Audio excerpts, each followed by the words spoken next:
I would see things like the sale of military hardware. I would see countries get together, and just like you have trade shows um, for cars, for guns, a lot of trade shows for different things like that.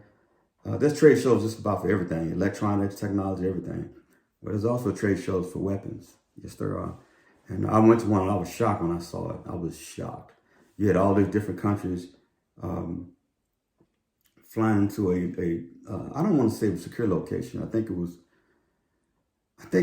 it wasn't publicized. I mean, those in the defense industry are the only ones that really knew about it, unless you had advocates out there or folks like anti-war activists who knew where the stuff was taking place. But you get all these countries that will show up at this one location with all their airplanes.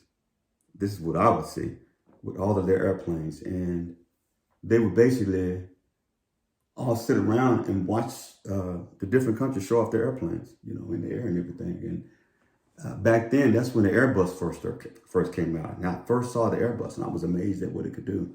That thing flew like a doggone. It's pretty aerobatic.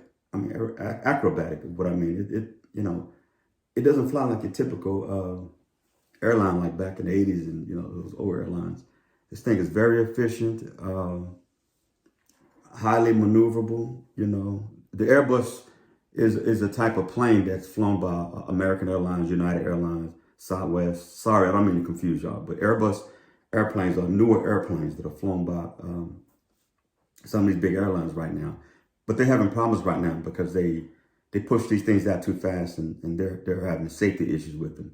That's why you hear on the news some of these airplanes, the doors are blowing off while they're in the air and things like that, or all types of crazy stuff, man, because they push them out too fast. But yeah, you would see that type of stuff, and I'll speak to some of that, later on in other videos, but.